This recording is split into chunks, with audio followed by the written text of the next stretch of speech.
Today is April 30th, 2013. My name is Tanya Finchum. I'm with Oklahoma State University Library with the Oral History Department there. And I'm in Norman, Oklahoma today at the National Weather Center to speak with Dr. Mark Shafer, who is the Director of Climate Services at the Oklahoma Climatological Survey. Got that right? Yes. All right. Thank you for having me today. Thank you.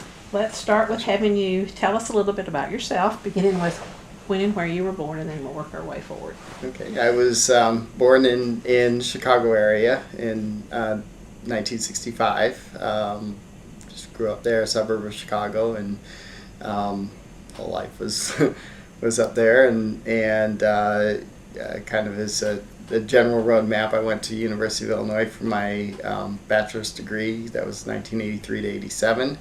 Then I came down to Oklahoma in 1987 for the School of Meteorology here at the University of Oklahoma. Finished my master's degree in meteorology in September of 1990, and began working here at the Climate Survey right after completing that. And then we'll get to the rest later, but that's kind of how I got to Oklahoma. So I guess some of the things growing up, I was always interested in weather. I loved, we'd have just thunderstorms. Lightning always fascinated me. And so I was kind of always drawn to thunderstorms. I remember really in sixth grade and then middle school, junior high up there, I call it. So really being fascinated with the weather. And it kind of became a early focus and drew me into. Was science your favorite subject? Yes, I think it was. I liked. I loved, really. I had great teachers at school, so it was. My dad was an engineer. My mom was an English major, so I got both sides of both aspects, and so I always did like the science. I liked the kind of the applications side of it more than the learning equations and stuff. I never was that good with chemistry.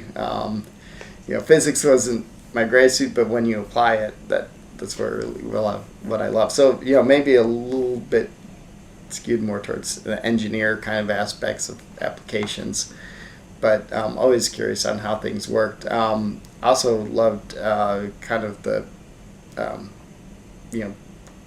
politics and global what's happening internationally and things like that. Always kind of the current events things, but the context of politics was always interesting. Were they discussed around the dinner table? Yes. I remember getting out the encyclopedia and looking up when like the Shah of Iran fell, and we're looking up what was going on with Iran and things like that we'd always have those kinds of discussions. Are you an only child, or do you have siblings? I'm the youngest of five, so my oldest brother is 7 years older than I am, so it's 5 kids in 7 years. It was a pretty busy household. Your mother was pretty busy. Yes. Yes. And where did you graduate from high school? My high school is Oak Park River Forest High School, which is Oak Park is immediately adjacent to Chicago, west suburbs. There's an the L train, Lake Street L, and the Congress Expressway L both run downtown, so we could hop on the L and get downtown and enjoy some of the things, go down to the lakefront or museums and things like that. I guess there's a couple of major museums in Chicago that we'd always go to. There's the Museum of Science and Industry, had a lot of hands-on exhibits. I remember when they were one of the first ones to have the King Tut exhibit when it came through. I'm sorry, that wasn't the Science Museum. Then there's the Museum of Natural History, and they were the ones who had the King Tut exhibit. And back in the 70s, wasn't it? Yes. And your bachelor's degree is in meteorology? It's atmospheric sciences there, but it's basically the same thing. They actually, Illinois at the time did not have an undergraduate program in meteorology, so technically it was a independent study degree in atmospheric sciences. Most meteorology degrees are math and physics and stuff like that anyway. some computer programming. So, and they did have meteorology courses. They had a graduate program, so they had some undergraduate courses. And so I was able to take those and blend it, and it was basically like you get a meteorology degree anywhere else. So. And then that brought you to Oklahoma. Yes, for graduate school, I knew that I loved storms. So I wanted to keep studying them. So. Was it very hard to get in the program here? Honestly, if I were trying to get in now, I probably would not make it. So it's changed. Back then, it was a little bit, still one of the top programs in the country. That there's a few places when you want to study meteorology. Oklahoma's one of the ones that was on that list. Even back in the 80s, and it's grown in stature even more since then. Grown in size as well as the program, but I think some of the faculty who were teaching it at Illinois, the fact that I was in courses that were also with grad students, that the grad students coming in were taking the same classes, and I was kind of holding my own with them. I think that's what impressed them. I did well with meteorology courses, so I think it paid some dividends down the road, and could make a transition pretty easily into grad school.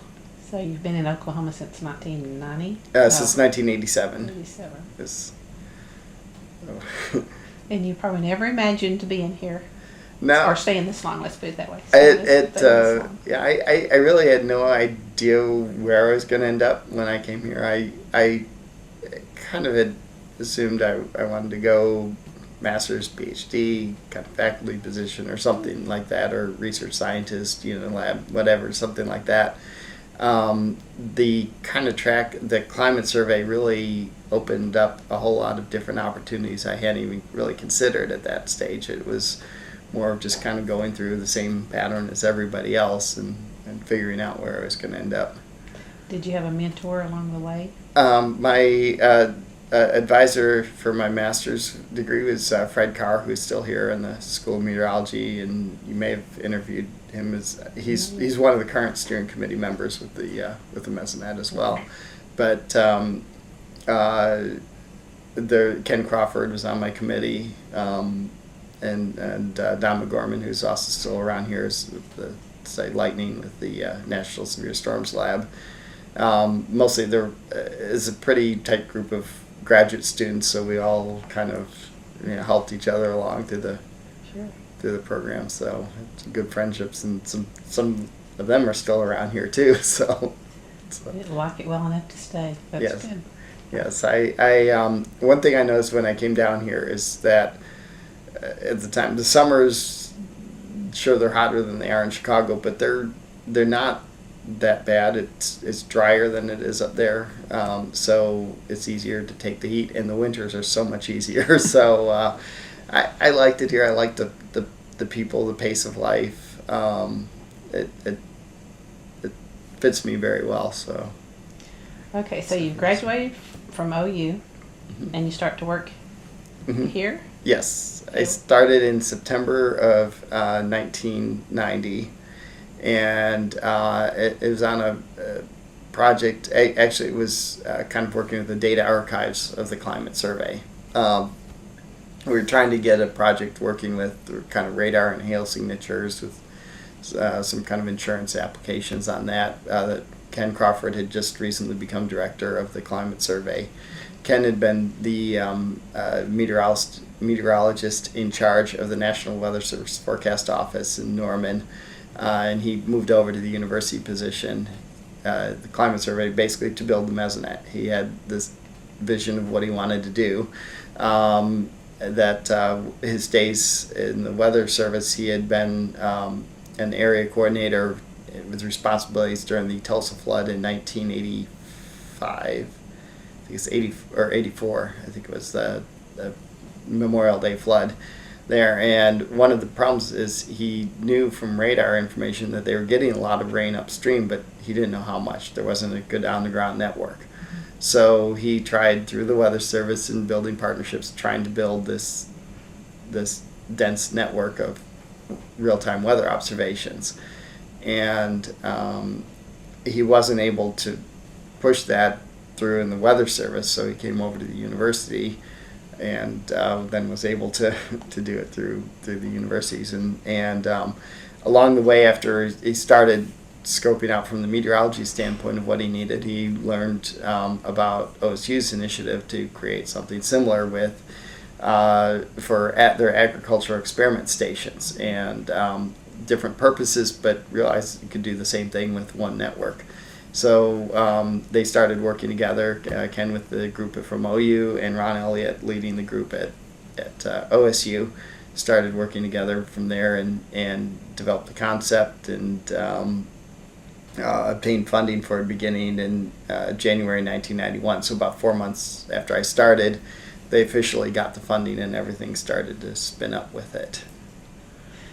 So basically, you've been here almost since the get-go. Yeah.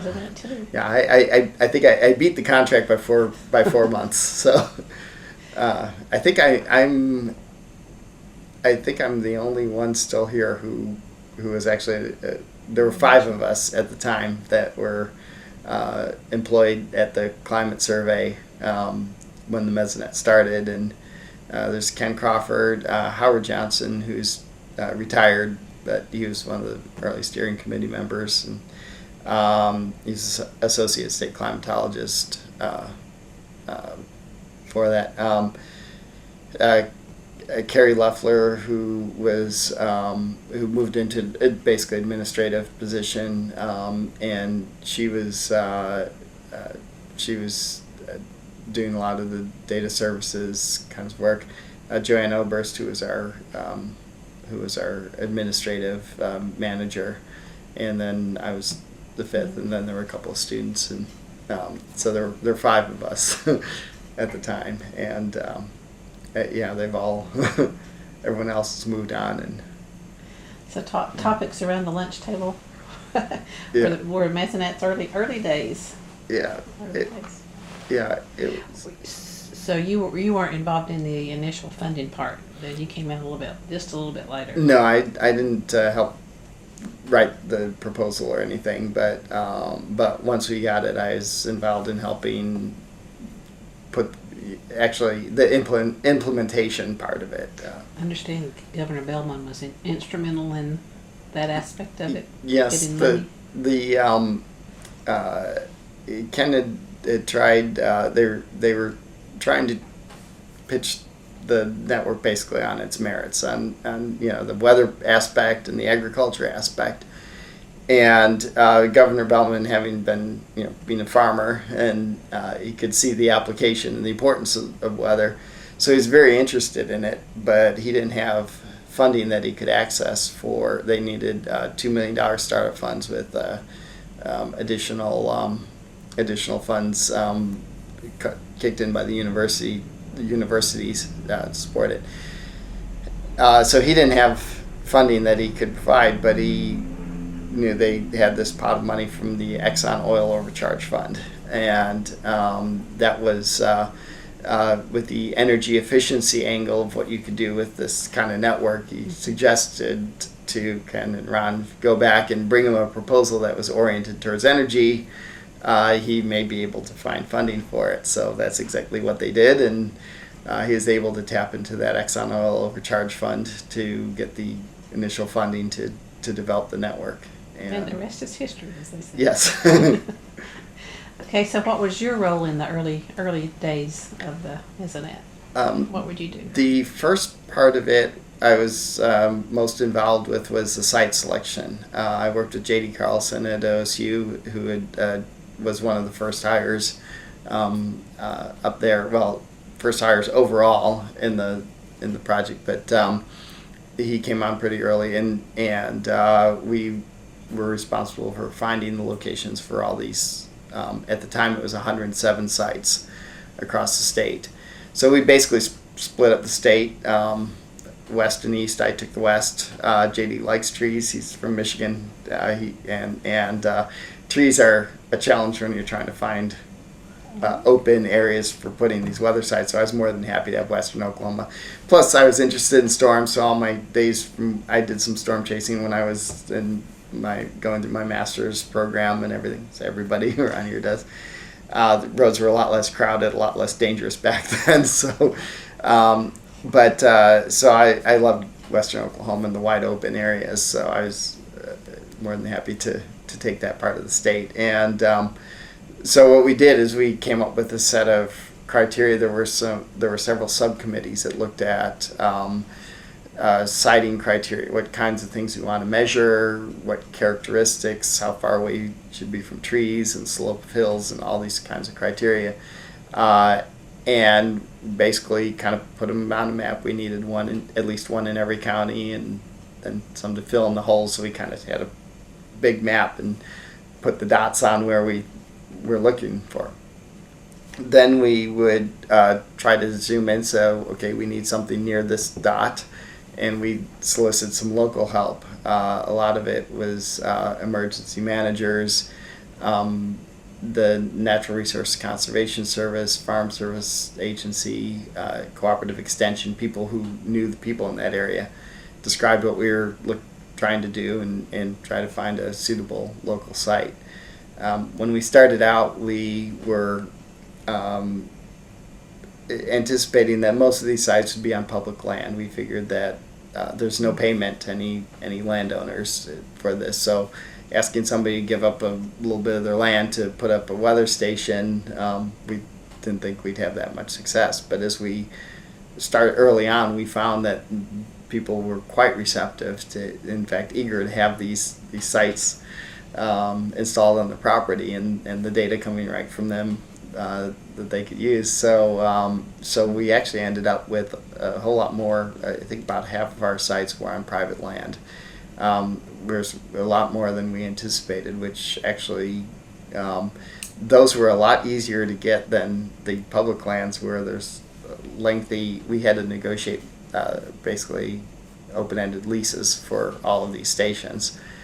So there's a process worked with OU lawyers, and then they went through OSU lawyers, and trying to, what can you say and can't say, came up with a land use agreement for these sites. And for the private sites, they were almost all straightforward. People say, yeah, it looks fine, signed it, and we were done. For the ones, especially on federal lands, environmental impact statements, and if we were near an airport, we had to get FAA approval and all sorts of things. So so it kind of changed our strategy a little bit along the way. But are those original sites still sites? Most of them are. A few have moved over the years. There have been a few landowner changes where they wanted to do something else with the land. Some of them were moved because the original sites weren't that good in terms of wind fetch or things like that, and a better option came along later.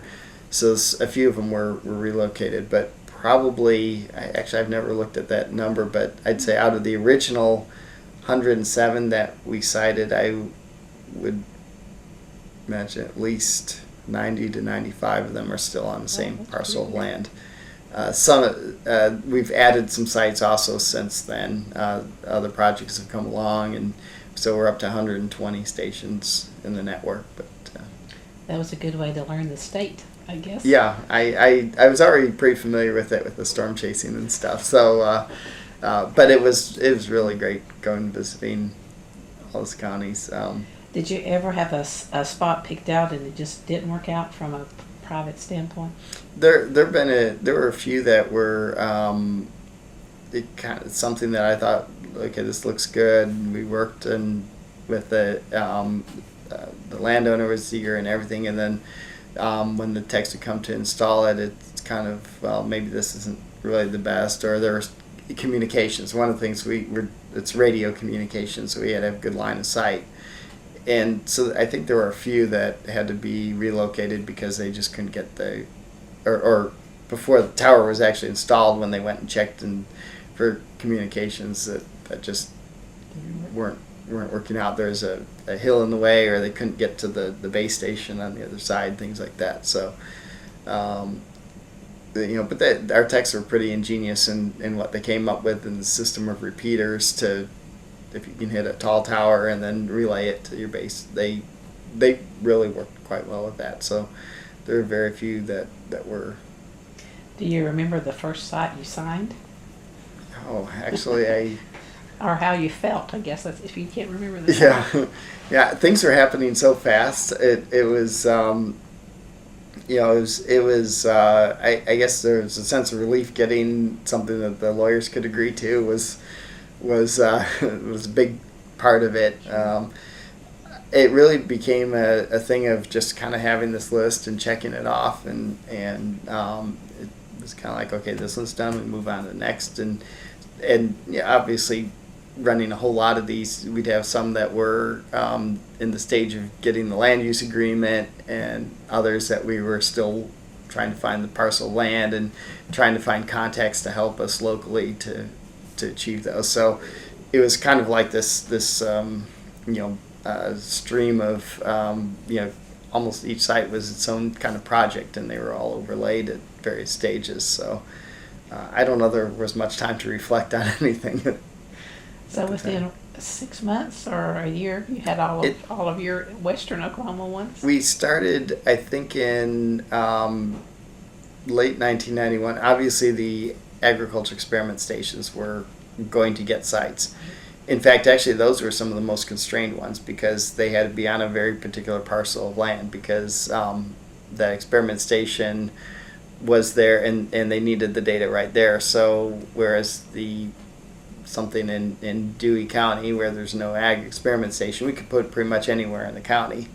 With the ag experiment stations, they're very confined parcels, so those were actually a little bit harder to cite. Those were the first ones here in Norman with the university was one of them. There's a research facility southwest of here. It's Kessler Farm, which is has a lot of other equipment on it. So there were some that were kind of obvious choices. So most of them were we really started, mostly it was 1992, I guess, when we were kind of really getting out on the road.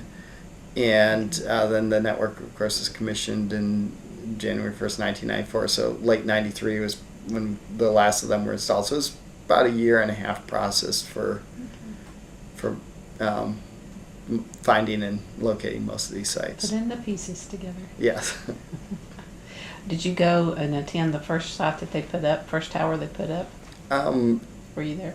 No, I was probably on the road looking for the next site. So no fanfare then. Yeah, actually, I've never actually been there when they installed the tower. It's just it was just kind of that everybody did their parts and do it, move on. Yeah. When was the last time you were at one? As far as being out at visiting a site, it's probably been a couple of years. I know that when there's a national network called the Climate Reference Network, or CRN, and they put in some sites up at Stillwater as a permanent long-term climate observing site, and that may have been even more than 5 years ago now. But Stillwater's great history. They have a long-term cooperative observer station. One of the things from predating the land run, they had at the ag experiment station there. We put a Mesonet site there. They have a CRN site. It's just, it's one of these ones where you can really compare between all these different networks. I guess I haven't really been out to a site for quite some time. I haven't really had an excuse, to go out there and do that. So once you found the sites, what was your next challenge? Next, probably, I'm trying to remember the sequence because there was this probably the quality assurance. They started getting the data in, and we had to know what data was good, what data wasn't good.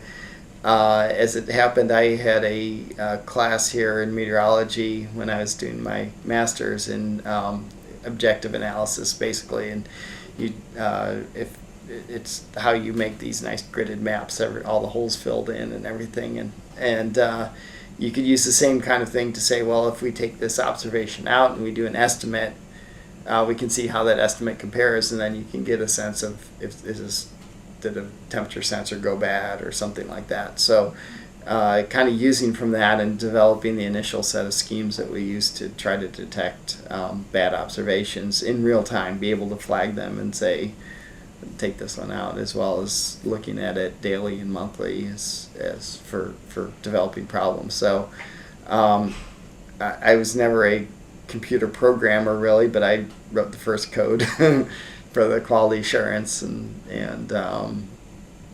just that was when the computers were just getting started too, wasn't it? In Yeah. the early 90s? Yeah, we had a big computer system. It was called a VAX. VAX was the VAX computer system, and it processed everything. Nowadays, there's a whole bunch of computers. Each one's doing its own thing, and they're all linked together. But this is all on one machine. So basically, if you had something, this computer had to run the ingest of all the data. It had to generate all the products that we produced. It had to run the quality assurance. All of this is done on one machine. And so if you slowed it down in one spot, it would create problems elsewhere. That was a bit of a challenge to... And was it purchased with that $2 million? Yes, it was part of the startup funds, and I don't remember how much it cost, but it was, I'm sure, over $100,000 and something for the computer. So you just happened to be at the right place at the right time for these things. Yeah, and right now the computer I have on my desk is more powerful than that machine was. So, so it's just kind of the way we all were, really, is everybody was kind of moving from one thing into another, whatever needed to be done and whatever skills we could bring, we did it. I didn't really have any formal training in any of these things. It was just kind of, well, this is what needs to be done. So we found our niches and did that. So about how many people were on the staff at that point then? We were probably up to around 30 by the time you figure that we had technicians. I can't remember how many we had specifically at the time. There's technicians, the calibration laboratory, the computer ingest and display kind of end user. One of the first things we did was we wanted to make sure there were people who would be using the network. So care was taken from the very beginning to make sure that we immediately turned this into products that would meet these needs in programs that would support with training and so forth. So we had the first one we did was with K-12 programs, program called Earthstorm. And then shortly after was emergency managers, OK First, and we had some work with electric utilities. We did some training. And then agriculture came on, and I think there have been a few others along the way we've worked with, but trying to make sure we built up that the products we were doing met the needs of what these groups had, but then and also helping to build some capacity to using not just Mesonet, but all sorts of radar data and things like that were new. Radar data actually didn't become widely available until the late 90s or early 2000s. It was when the network was installed beginning in, I think 1988 was the first Doppler radar, next-rad radar that went in. And they had the federal government had negotiated it with 4 vendors that would provide that to the public. The other ones, so basically it was a subscription-based service, and it was, I think, upwards of like $1,000 a month to access radar data. So these rural communities, rural counties couldn't afford it, so you had emergency managers who couldn't access the radar data. One of the things that we were able to do with the OK First program, they got a federal grant to work with one of these companies to allow us to redistribute to these emergency managers in Oklahoma, and so we paid a monthly fee or annual fee to the company, kind of on their behalf through this federal grant. But then we also provided training so they could teach them how to interpret. It's not like now you turn on the news and it's on there every night and you see all this. It really wasn't like that. So there's had to build help them understand what they were looking at with some of these weird products that even today I still have trouble picking things out of these color schemes and everything. So that was a case where we kind of blended another data stream with Mesonet data and found the strengths of each, because the radar data will give you the spatial patterns, the really detailed analysis real time that even the Mesonet, which is the densest network of its kind in the country, but even then there's still storms that go in between sites. Until 2011, I think it's 2011, we had not had any of the Mesonet sites hit by a tornado. So we have 120 sites out here. Of course, Oklahoma known for its tornadoes. None of them had ever been actually hit by a tornado, and we had 2 hits in 2011. So. And where were they? One was El Reno, that one that went up to Piedmont, and was the F5. We were right on the fringe of that one. So the tower stayed up. It kept reporting. I think they recorded a 151 mile per hour wind gust with that. So there was some damage, but it was pretty limited. But we were kind of right on from the damage survey, we were within the circulation, but just really not right in the core. It was kind of right on the fringe, so the tower stood on that one. Then later on in the fall, and I think it was November, it was a very late tornado, up down at I think it was the Tipton Mesonet site, one of the ag experiment stations.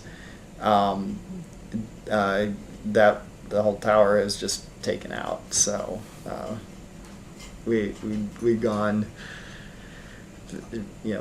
17 years from when, the tower when it became operational, or even 18, 19 since the first towers went in, and with these targets all over the state, none of them had been hit. So, pretty good record. Yeah. What do you see as the biggest challenge today with the Mesonet? I think there's. When we started, we had a challenge of kind of a data poor or lack of information that was out there. It was trying to get real-time weather information from a variety of things. Now it's, I think, a case of too much information. There's stuff you can find all over the internet. There's people, they don't really necessarily know that, okay, well, this is an observation, this is a model, this is whatever. They're basically looking. So the Mesonet data is ingrained into a lot of other things, but they may not see it as a foundation of these things. So finding the support to keep our funding, we have a core funding that comes from the legislature each year, keep that solid, and just in kind of increasing its use, its relevance in all these things. I think we're solid in some places with emergency managers, with some schools, and some of the ag programs, for example. They all have people who know what the Mesonet is and they use it. I think some of the things, like I mentioned, Gary McManus does a ticker every, almost daily now, but he uses the Mesonet data to tell stories in there, and I think that resonates very well. We have great connections with the media. Brian Painter with the Oklahoman loves 2 things here in Norman: Mesonet and the Weather Service folks across the hall. And he's always coming down here with the weather, from everything from the rainfall, the storms, to the drought side of things. There's a lot that we can show how it's applicable. So I think getting those stories out there helps. I don't think anybody's against us. It's just that when you look at budgets and things and have to make some choices, we have to make sure that we're not forgotten, or that say, well, we can live without this, and that's probably the biggest challenge, is maintaining our relevance from a funding standpoint, but also just finding ways. I guess we have a lot of constituencies that we know. there's a very clear idea of how this weather information can be used in emergency management. There's not as much, perhaps, that we know about how it can be used in some aspects of agriculture. There's some areas that are very clear, but there's a whole lot of things with economic competitiveness where they're competing with crops grown in Argentina, and how to assess some of those things, how to assess damage from freeze events early on, and how that might then tie into market decisions. Kind of somebody using this might be able to get some estimates and maybe get in some things before the markets react, to the extent before the things come out, official reports come out, that if there's ways that people can find a slight economic advantage in using this, I think those are some of the things we need to explore. I think some of the long-term planning issues. We do climate here, so obviously climate change is something we talk about, as well as climate variability. But I think one of our big focus, the way we approach it, is we're not prepared for the climate we have now, let alone whatever's coming in the future. So we have to do a better job of figuring out how we're going to deal with droughts and floods and storms and winter storms, and also make ourselves more resilient to these kinds of things. And data is important in a planning and early warning aspect. So making sure that we can effectively utilize this resource, but in combination really with all the other things that are out there, is to help people make the best decisions possible and learn their processes, so that we can plug in instead of having to train everybody. So how many people today do we have working on this? A lot. Yeah, it's a little harder to say as far as if you looked at with the Mesonet, kind of the core Mesonet operations, it's about the same in the 30 to 35 range, probably with the technical and the IT and all of that, and the outreach programs that are tied directly to Mesonet. But then this other project I have, the Southern Climate Impacts Planning Program called SCIP. It's a federal grant that we got from NOAA. It's a 5-year grant to work with multiple states on a range of issues. So here in this part of the country, we work on hazards. It makes sense. Other parts of the country, Arizona, New Mexico, they work a lot with rangeland, climate change. In the Pacific Northwest, they work a lot with fisheries and snowmelt runoff. So each set of states will do its own kind of thing. We have a partnership with LSU, so we work on both inland and coastal hazards. That program is about $3.5 million 5-year project, and we have 3 full-time staff, several grad students, undergraduates here at the Climate Survey as part of that, and then there's a comparable amount at LSU working down there. So whether you count those other 3 people as part of Mesonet, I don't think that this would have gotten where we are without the foundation of the Mesonet, and especially the way we interact with different communities, constituencies. Growing out of the state climate office, which almost every state has a state climatologist. Most of them are a staff of 1 or maybe 2. They're very small offices, but they're really it's kind of like called climate extension. It's kind of like doing extension where you're working directly with communities and trying to transfer the knowledge, the research that's going on in the university into the field. This climate extension, climate offices is doing the same thing, smaller scale, but it's trying to make whatever information we have relevant, help people understand, interpret information that's available. So this NOAA RISA program, which funds SCIP and these others, is trying to do that kind of thing, promote the transfer of knowledge and learning about how decisions are made, so we can develop better products that are more intuitive.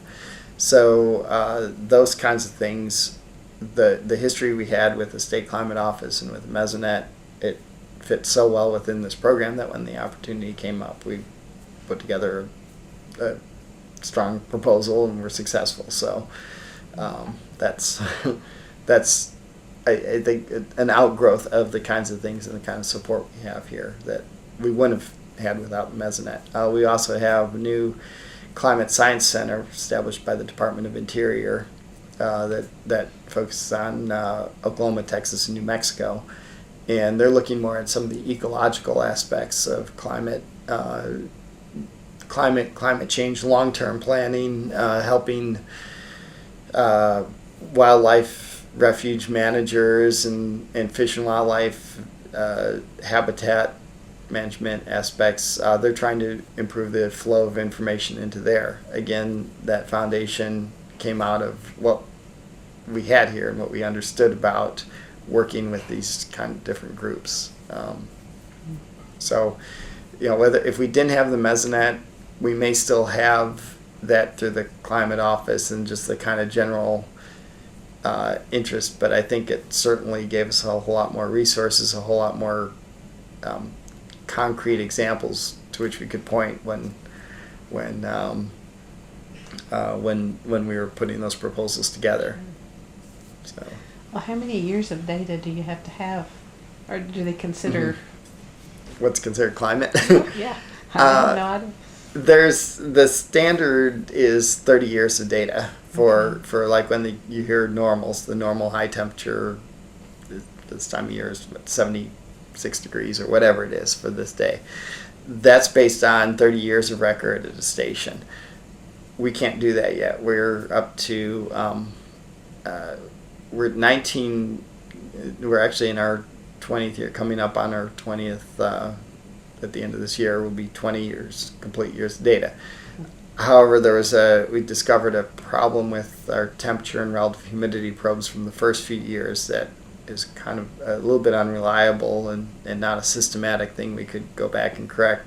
So we kind of flagged out that first 3 years of temperature and humidity data. So we're actually about 17 years of temperature record. So technically, we're not able to get that full climate picture yet, but there's enough there that some variables like wind, studies say if you have 7 years of data, that should capture most of that range of possibilities. So you don't really need 30 years. The temperature data, there's large oscillations in the oceans and atmosphere that operate on multiple decade scales, to 20, 30 year scales. So that's why you need this long period of data for some things, the atmosphere which responds.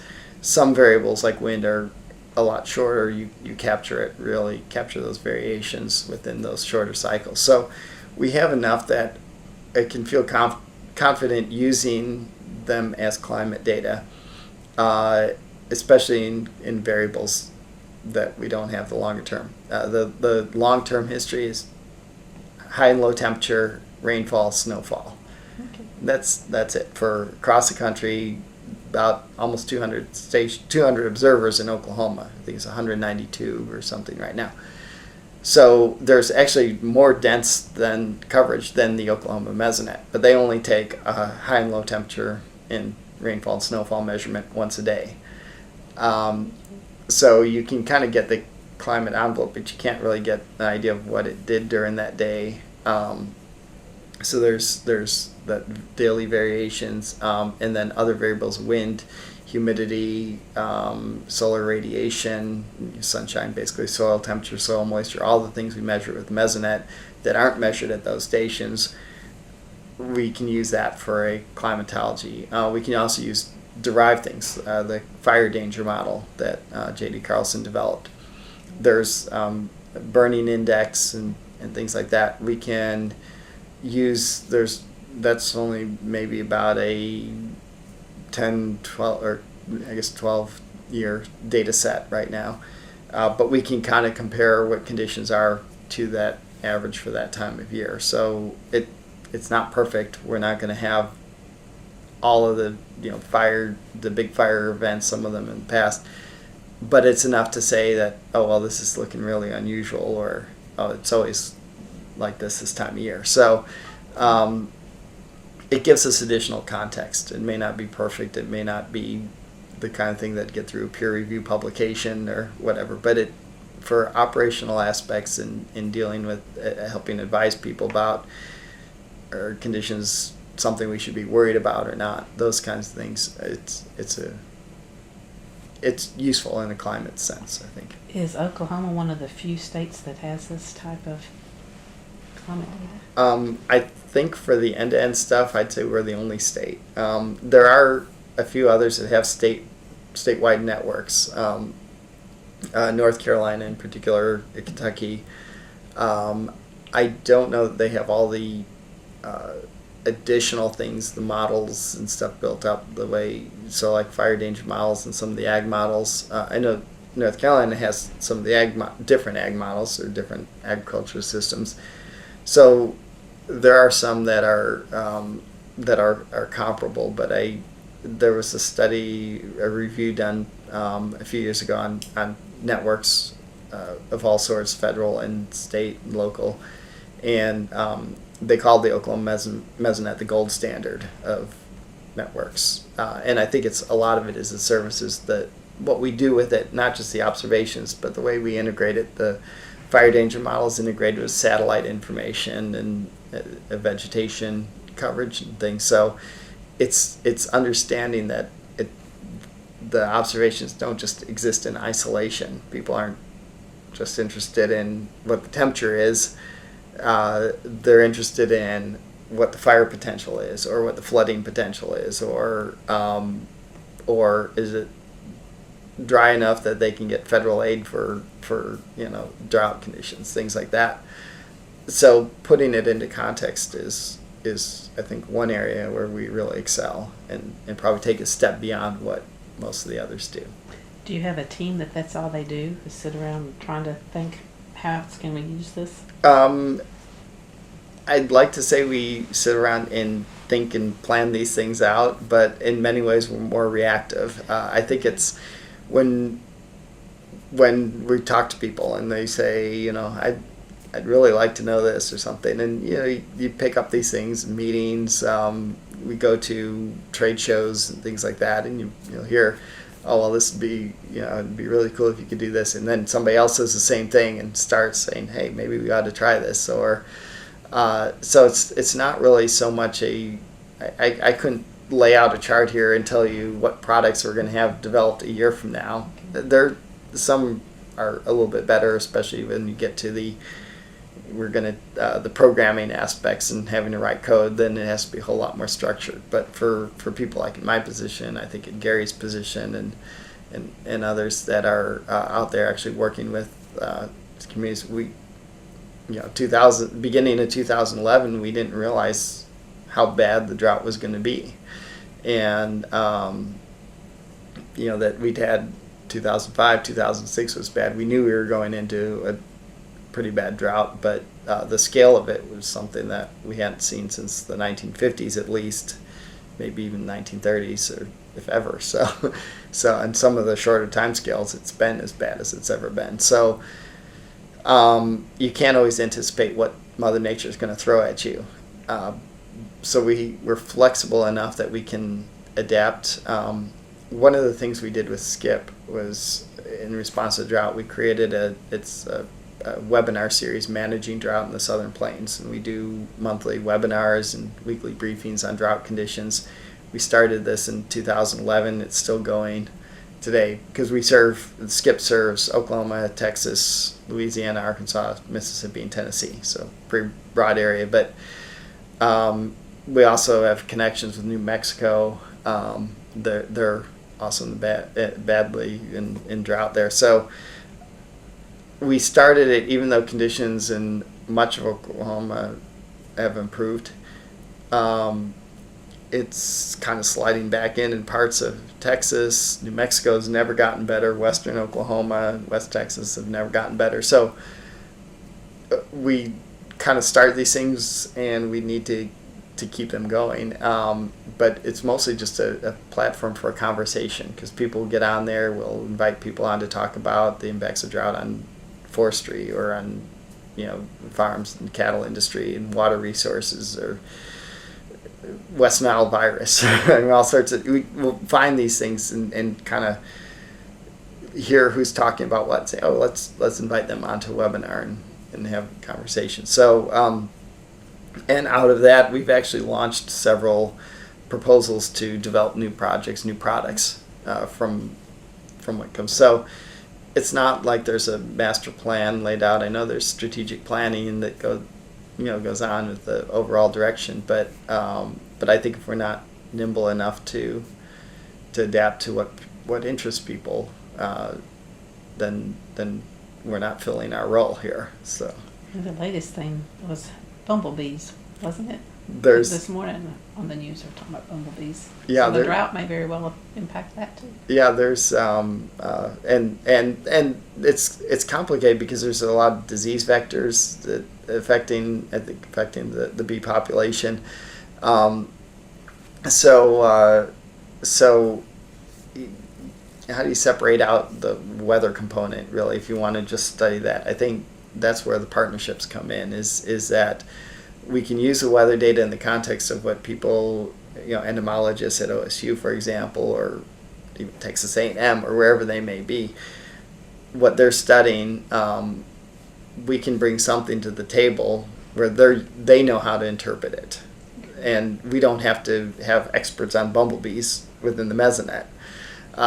So that's those connections that we're building, and I think we've seen that really growing with programs like SCIP, like the Climate Science Center, and then individual research grants. We SCIP, the NOAA RISA, which is Regional Integrated Sciences and Assessments, RISA program, that funds SCIP and these other programs. They have an annual competition for additional kind of supplemental projects, and it's only open to the ones who are RISA teams. So we had in this last round, did they go in? I guess they just went in about a month ago, these proposals, but we had 9 letters of intent or statements of interest submitted to the program, and we picked 4 that would go forward to the full proposal stage. So a few of them were were not recommended to go to development because they just didn't fit the call or whatever. It was kind of a stretch. Some of the others, there were a couple of good ones, but we could not process 6 proposals at once. Is a lot. So we kind of narrowed it down to a subset that we could actually develop a thoughtful way and be competitive.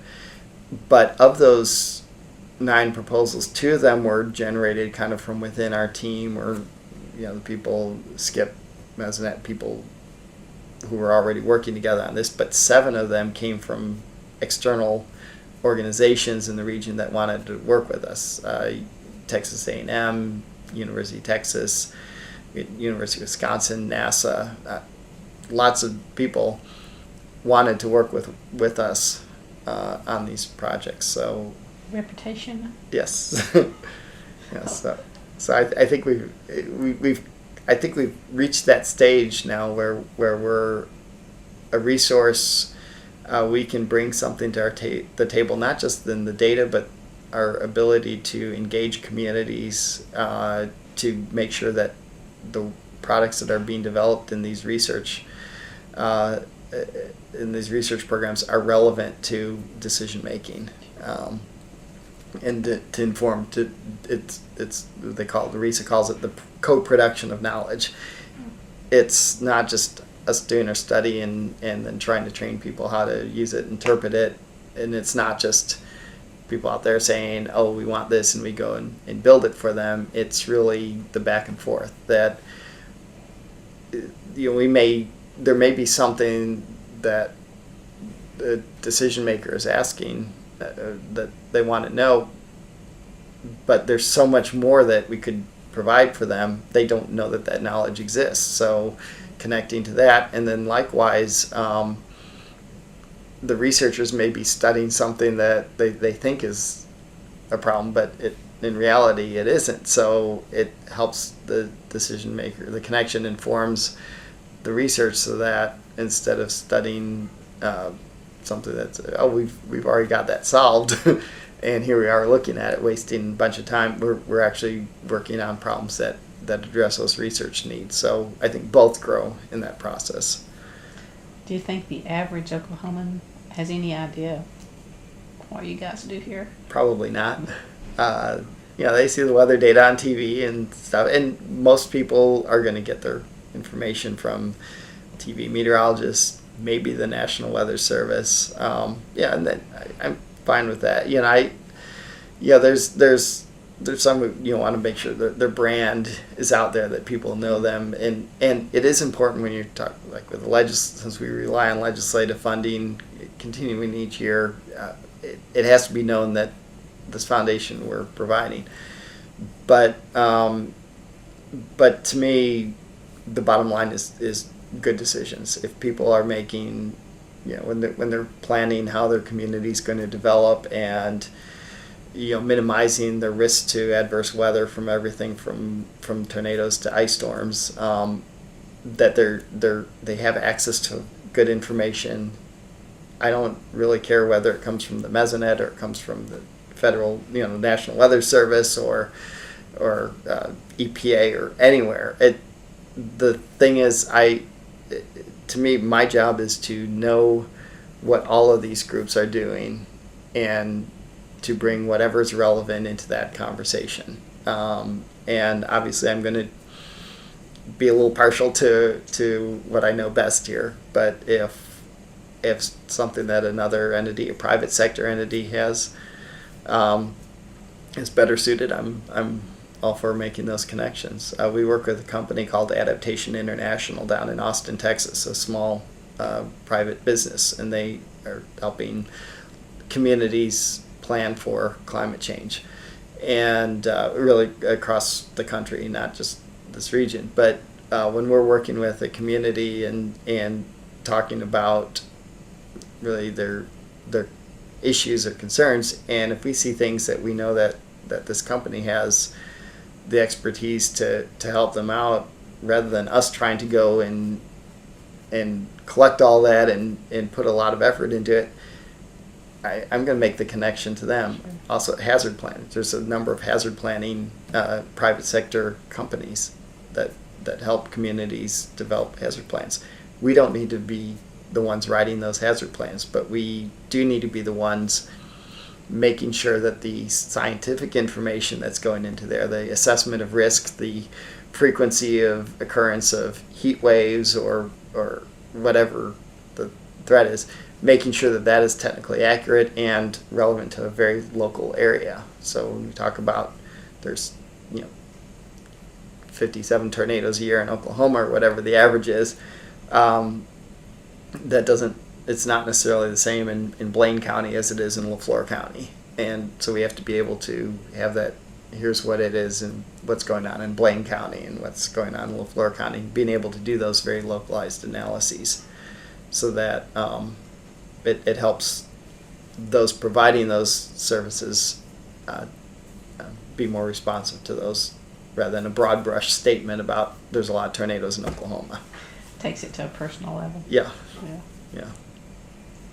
How do you stay abreast of all of these things? Stay up reading a lot, or what? It's I get a lot of stuff through email. People send me things, and if I have time to read it, I do. I wish I had more time to really read things that are being published in journals and stuff. I have a stack of articles I need to read that I haven't gotten to, and but then there's other people who I know who do that a whole lot more, and again it's knowing, I know who has that information, or getting those people talking to each other. One of the biggest challenges is, I guess there's two that I've. One is, the better we're known, the more people want to partner with us on writing proposals, and writing proposals takes a lot of time.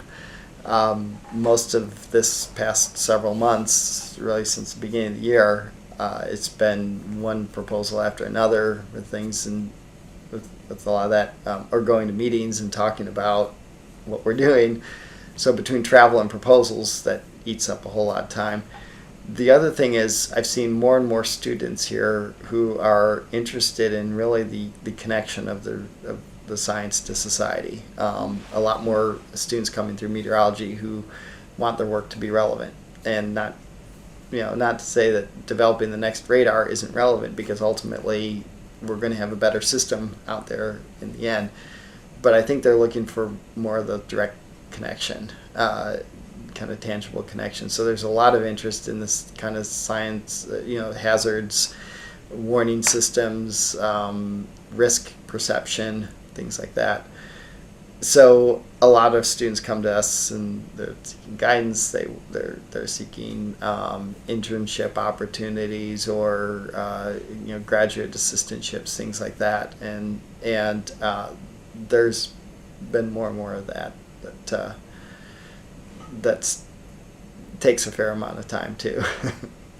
Well, I guess they bring new ideas too to the table. They do, and that's the tricky part, because students can do a lot if you have an idea and they can run off and they can really explore it, but they also may need a lot of guidance, and sometimes there's just not time to provide that mentoring that they need, so could easily work with probably 3-4 times as many students that want to work, but I know I couldn't give them the time to help their project along, and they'd be just kind of flailing around. So I have to say no more than I'd like to. Well, describe a typical day for us currently. If there is one. First thing, I probably come in, check my email. Then it's about 6 o'clock, and I go home. So, there's a kind of back of the envelope calculation a colleague had done. He said if it takes 5 minutes to process an email, so some of them are very quick and you can just push aside, but some of them need a whole lot more thought, response, or you have to look something up in order to respond. So if it takes 5 minutes on average to process an email, and I probably get 60 emails a day that I have to actually do something with, from discussion lists with the drought, or planning for things, whatever. So if there's 60 a day that I'm actually having to do, that's 5 hours right there just managing email, and then you throw on the other stuff, the administrative stuff, the meetings and all that. That's I like to joke that my job is to read email, write reports, and attend meetings. So it seems it's not a glamorous job. I'm not out there chasing storms or doing anything. I try to get information out there. So I work with things like with our webinar series, or try to put together reports. I'm working on trying to update the state drought mitigation plan, drought management plan, really, from short-term response to long-term planning. The state's drought plan was created adopted in 1997, and it predates most of the Mesonet. It predates a lot of the tools that are available, so none of the stuff is reflected in there. So there's a group led by Oklahoma Emergency Management, which is trying to update the plan, but they don't really have a lot of expertise in this. I have good connections with the National Drought Mitigation Center and some other programs that do this kind of thing. So I'm trying to pull stuff together in kind of a first draft that they can, move the bar a little bit further forward. Finding the time to put those pieces together, it's like write a few paragraphs and then I have to do something else and then come back to it and try to remember what I was doing there. So it takes a little while to develop, but mostly I'm trying to synthesize information into kind of planning and guidance documents is probably most of where I'm trying to go. And then now since spring of 2012, I've started I'm a quarter-time appointment in geography, so I'm teaching one class a year. I fortunately didn't have to teach a spring, so all this other stuff going on, but But I'll be teaching again in the fall, and when I'm teaching, of course, that takes more time too. So then the proposals get put on the back burner, and it kind of goes back and forth. Balance and act. Yeah. When you first started back in '90, did you envision staying this long, and how it would have changed during that course of time? I really didn't know where I was going. Yes. One interesting thing, when I started working in a place like this, I quickly began to understand the challenge of the kind of the scientific information, scientific analysis, and the way it's used in planning and, well, decision making, but also my particular interest is in planning, longer term planning, and this gap that exists because there's all the researchers studying these things and the policymakers are going about this, and you hear some of the statements and go, I can't believe where are they pulling that information, and really that link and relevance. So along the way, after working here for a few years, back in 1995, I went back for the PhD that I thought I was going to get at some point. I had kind of given up on doing that, but I went back for that PhD and got in political science. So because I was interested in that applications and how can we improve use of scientific information policy decisions. So working full time all the way through it, and switching disciplines, it took me a while to get done, but 2005 I finally finished up. So and that's opened some doors with that's why I'm on the geography faculty now. So but it really, I would not have foreseen, when I finished my master's in meteorology, would have foreseen getting a PhD in political science. Part of it, I think, comes from back in some of those formative years of sitting around the dining room table discussing current events and what's going on, and that interest in what was happening in politics, and it led into that kind of, it could tap into that interest in policy and history, and I had a course in European diplomacy that was fascinating, and so I could tap into that and kind of combine the meteorology I had in this kind of this longer term with climate, but hazards, really around hazards, they just blend together so well. So. In your next 10 years, you'll have 30 years of data, but what else? What else? What's going to be like 10 years from now? Mesonet, I'm sure, will still be going. It'll still be going. I'm confident that we tell the story very well to the people who need to know. Most people wouldn't be able to tell you Mesonet one thing or the other out there. If you went to Walmart and asked everybody going in, have you heard, do you know what the Oklahoma Mesonet is? They'd have no idea. Mm-hmm. But hopefully, if you go to the door to the state capitol and ask them that, hopefully they will be able to answer. So that's where this targeted promotion of what we're doing and how this information is used by all these different state agencies and the decisions that they're making. As long as we can tell that story effectively, I think we'll be okay with that.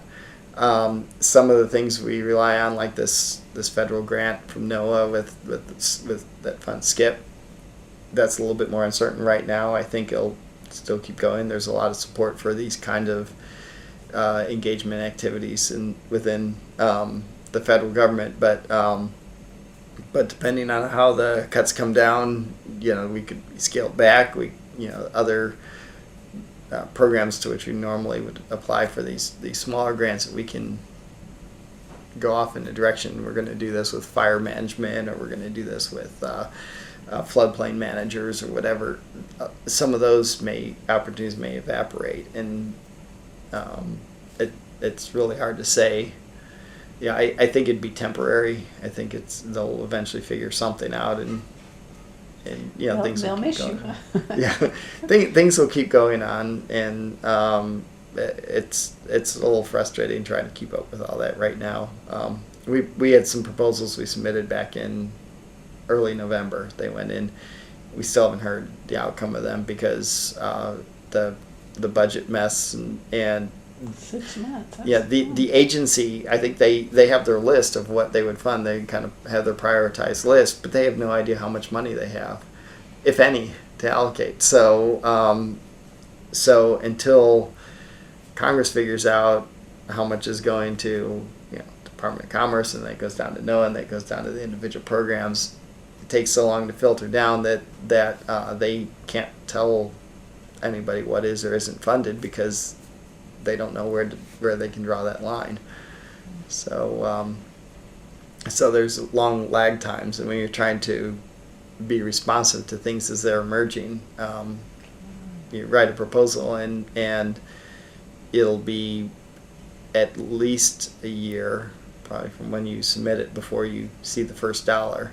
So you're trying to say, oh, we're going to study the drought, 2013. Well, you have to have that proposal written in 2011. You have to know that there's going to be a drought in this in 2013.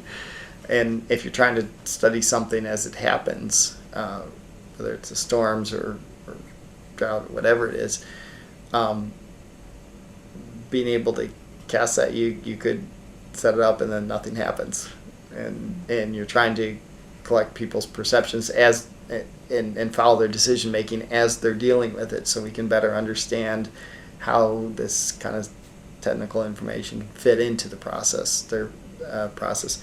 But if you can't study their decision making, because if you're not having a drought, people aren't thinking about drought; they're thinking about something else. It's human nature. We're just going to respond to the things that are most immediate concern to us, and so if you don't have something going on that grabs their attention, you really can't study the process.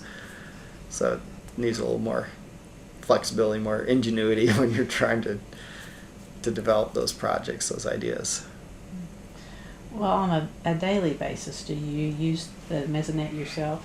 Oh yeah, Just all the on a time. daily? I have the Mesonet app on my phone. I'm always checking, what's, the temperature, the rainfall patterns, winds, just when there's storms coming in, looking at the radar on there. Again, radar is not a Mesonet thing, but it's ingrained in there. So if you're using the app, you have no idea that it's not Mesonet. It's all together. I use that. It's my homepage on there. They pull in the National Weather Service forecast, so you can see not just what the weather is, what the current conditions are showing, but what the forecast is for the next 5 days, 7 days, pops up there. So it's nicely integrated. We use it in drought monitoring, trying to diagnose where not just where this last week's rains came. There's a product called the U.S. Drought Monitor that's created each week. It comes out every Thursday morning, and it's a group of several federal agencies and the National Drought Mitigation Center that does basically a national assessment picture of drought where it is, and each week, and they try to fine tune county by county with all sorts of rainfall indicators and vegetation health, stream flow, all these things. So we're able to really use some of these things. Soil moisture measurements is a big thing we use, as well as the rainfall patterns, and kind of try to get those lines correct in Oklahoma, because if you don't have it depicted properly, their USDA assistance programs are tied to what the drought monitor shows. So if you don't have a county designated as in severe drought for a certain time period, they won't be eligible for assistance. So one of our big things is trying to get the impacts. What are farm ponds doing? We have no measurements of those. So are they low or are they refilled? Yeah, so we have to try to connect through extension, through NRCS and FSA, try to say, well, how does it look out there? Have you seen recovery or not? Do we need to keep our depiction of drought even though these other indicators look like things are getting better? Is there enough to sustain it? Because if you have good rainfall, all the indicators go, oh, we're all happy again. But if it's so dry underneath that farm pond just drains out again into the soil underneath, you still have that problem. And so we need to tie in some of those things too. So it's a good diagnostic tool in helping us tell us where we think we might have problems and where we need to look more closely. I actually had drafted a message to send out to Arkansas today to try to find out what's going on with drought impacts across Arkansas, because it's been a really mixed bag this last winter.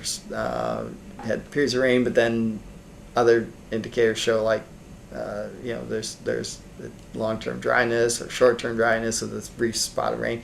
So what is vegetation doing on a county level in Arkansas? There's not a support system for Arkansas the way there is here in Oklahoma. So under this SCIP, this regional umbrella, we try to help get the picture of what's going on in Arkansas. So the only way to do it is to ask all those county agents and say, please tell us what's going on. So it's just a lot of information to process and to keep up with. Yeah. I mean, that's stored, that data is stored somewhere. Yeah. So, and once I send that message, I'm going to get another 100, 150 emails that I'm going to have to process. 3 days of work. Yeah, just to kind of figure out county by county where there's some issues. Well, how much of the Mesonet data came into play when you're involved with the wind initiative? Yeah. How much was the Mesonet used with that? Extensively. The site, the initial analysis, I was more involved with kind of some of the policy aspects. The initial analysis of that wind power capacity maps, they produced Steve Stadler, Tim Hughes is leading. He's a former Mesonet program manager, and he left and did the wind development. With Steve Stadler, and it was used to figure out what the capacity was. So the 5-minute wind measurements converted into basically potential energy, scaled up to the height of the towers. There's some basic equations to if it's this much at 10 meters at 30 feet off the ground, it'd be this much up at 200 feet, and to get estimates like that. And then afterwards, that the Mesonet data have been requested, or we have a fee for service with some of this. So these wind power development companies love getting Mesonet data, and they'll pay several $1,000s for the history of a station, because what they can do is they can put out an instrument at, say they're interested in a site near Woodward or something. They can put out a site on their land saying, okay, here's what we have, and then they can take all this almost 20 years of wind data from the Mesonet stations nearby and compare it. So if they're measuring for a year, what if they happen to hit a very windy year and they think, oh, this is a great spot, and then they put it in and find out that it wasn't that good, or vice versa. That planning for the capacity, how many sites and stuff, and it's over $1 million a tower to put these things in. So they're, $1,000, a couple $1,000 from Mesonet data is no problem for them on this scale, but it gives them the context of what they're seeing compared to these other sites for a year, but then it gives them the context of that whole range of wind speeds for Do you a long interpret time. the data for them, or do you just provide the data and they do whatever? They mostly have meteorologists on staff, or they hire companies that will do these analysis. So it's mostly for those who we're providing the data. Initially getting the process going, the Oklahoma Wind Power Initiative had hired some people basically to do that kind of analysis for every station. But those wind maps they wouldn't exist without Mesonet data. So it helped spur an industry, I think, in Oklahoma that it probably would have developed regardless, but it certainly has helped. When you look at how Oklahoma's done compared to Kansas, has a lot of wind farms as well, but especially in those early days when it wasn't, still this large scale wind farms was pretty new. Texas had a bunch, but there's in West Texas a large land mass. I think in terms of the density, Oklahoma really outpaced Texas and Kansas for a while. Texas has since really caught up. So I think having the resource here really helped them pinpoint this is the exact spot to put it, or this ridge line here versus that ridge line there is a great resource they could use. Have they added variables through the years to the data? There have been a few things. Soil moisture is probably the most, I guess, widely used variable we've added. There have been some experiments going on with measuring heat flux, or, the rate of heat transfer from between the surface and the atmosphere and things like that. They had a few stations, experimental things. It's remained largely the way it was since it was installed. Tried sonic anemometers, a different technology for measuring the wind speed and direction, but those really weren't very well suited to our environment, it turned out. So we stuck with the propellers and vanes that we started with. There were a lot of problems with birds and perching on there,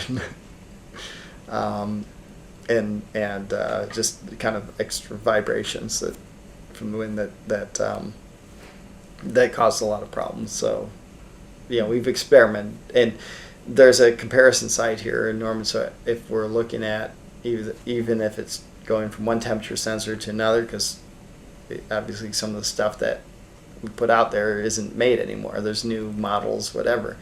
So they'll do a period where they're doing a direct comparison alongside the operational instrument, so we can get a confidence that we're measuring the same thing. And that's all done in the lab tests before it goes out. Quality assurance. Yes. Yeah. To its finest, it seems. Yeah. What do you see as your biggest accomplishment within the Mesonet? I think my biggest accomplishment is probably connecting the information to the applications. Probably more apparent right now in drought issues than anywhere else, but growing in longer term hazard planning. I think it's that kind of relevance piece. It's not say there's other people doing the same kind of things, different groups, the agriculture with the emergency managers, but I think it's really trying to make sure that what we're producing fits into their decision-making needs. Do you have a high point? Shining, or a memory that you like the best? Or? I think I'm still on the uphill. Oh, that's okay. I think there've been I think there've been moments, obviously when we got the award for SCIP, that was in 2008. I remember the call. It's like April. I think it got April 2nd, and I'd look at my calendar, make sure it wasn't April 1st, and they said that we'd won it. Things like that are definitely, markers along the way. And knowing you've contributed it to being the golden standard. Yeah, and so I don't know if there's really any one thing that I could say is this is just it's just really rewarding. I look forward to coming in every day, even after 20 plus years. And have you been wooed from other places? Tried to woo you away from Oklahoma? There've been a few other opportunities, but when I really looked at them, this is the place to be. So and I'm very thankful that I didn't go down some routes I could have gone down. There was, I guess there's kind of a low point along the way is early on with this network. There's David Shellberg, who's a graduate student with us, and he had joined us as full-time staff. And in 1994, he died in an airplane accident in Chicago area, an ice storm. And he lived and breathed the Mesonet. He was involved with some of the site selection stuff in the early days, the quality assurance and everything, and and it really, I think, threw us for a loop. And I think, yeah, I still, to this day, still feel that sense of loss, I guess, is that he was only 25 and, just starting out on his career, and he would have accomplished so many great things because he had that same kind of perspective of connecting the information to the users. And, so that still kind of hangs over all of us. And, I think especially those of us who were around there at the time and really knew him. Just from listening to you and a few of the other ones, it seems that it was a team from the very beginning that was very well chosen, maybe. The skills and the knowledge set just came together magically almost. Yeah, I think there is very good judgment on the people they involved. That they, Ken and Ron weren't micromanaging it. They put people in there with some clear goals and let them figure out how to do it. Nobody was standing over my shoulder telling me how we should go about site selection. It was something that JD and I developed. I even drafted the land use agreement form, from looking at other kinds of things. So I never went to law school, but enough that I wasn't left out of the lawyer's office when we presented it. So those kinds of things that basically we were surrounded by a whole bunch of people who had an amazing initiative and were good problem solvers and go out and they were given the flexibility to do that and to say, I think we ought to develop this, and it didn't have a whole bunch of things that had to be approved up the chain before it could do this. Plus, it was the quality control was very important at the very beginning.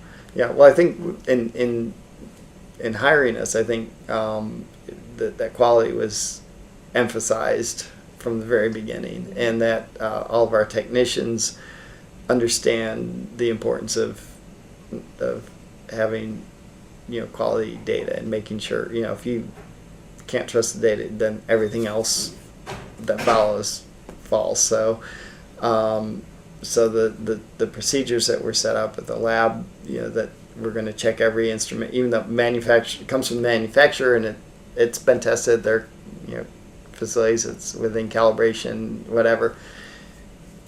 We go ahead and test them anyway, and sometimes there's a few that fail those tests and go back to the manufacturer and send us a new one. And when they come back in from the field, they test it to make sure that it hasn't drifted. So that care for that we're given a great opportunity to create this and to use this, and we have a responsibility in making sure that we're producing a quality product, and we can see how our product is used. I think everybody understands that, and I think that's what made it such a cohesive group to go out and do this. Well, coming up on its 20th anniversary, time does tell, I suppose. Yeah, we survived, and we survived many, kind of budget retrenchments, and they've all taken a little bit of a hit on us over the years, and budgets shrink and often don't go back. But I think we're innovative enough that we find other ways. We go out and get federal grants. We we make good use of the students who are around us, and they're eager for opportunities and innovative, kind of tie into them. Some things, capstone projects, research experience for undergraduates program, which brings in students for a summer projects. We've mentored a number of them have come through here and to look at some interesting issues that we'd love to look at but don't have the time. So it kind of help us advance things. Big picture, little picture. Mm-hmm. Yeah. That's all of my questions, unless you have something else you want to add. Is there I- anything we've missed? I think you're doing a very thorough job. That I think that it is a fascinating story, and I think that If the Mesonet hadn't come along, where do you think you would be? Any idea? Oh, you're a college professor? yeah I would probably this would be a small state climate office. The 5 people we had when I started, maybe. I still think I would have seen that issue's relevance and maybe gone down the similar track that that I did. But probably wouldn't have had the things like the recent grant and things like that that have definitely kind of raised the level of what we can do. But I think I'd still be trying to connect the data to whatever data is out there, connect that to You might still be decision makers. chasing storms. I gave that up. The roads were too crazy. People, when I was doing it, I had a healthy respect for storms, and I'd keep a few miles away, could see it, but and everybody just started wanting to get as close as they could, and and everybody's driving like this. They're looking at the storm instead of the road. And I can just sit home and watch it on TV now. So. Do you still look forward? Probably not the good word, but to weather events like that. Yeah, I mean, do they still get your blood going? Yeah, I still love to experience. I mean, when a storm rolls through Norman, I'm out there on my front porch looking at the lightning and the smell the ozone in the air from it and the gust of wind and the rain. I still love that. I mean, it's the same thing that drew me when I was in elementary school. That I still love experiencing the power of nature and how it makes you feel that tall. It's just the grandeur. It's amazing. So I still love that and but I just wait for it to come to me. It's going looking for it. I think that's a good place to stop. So thank you Okay. very much. Well, thank you.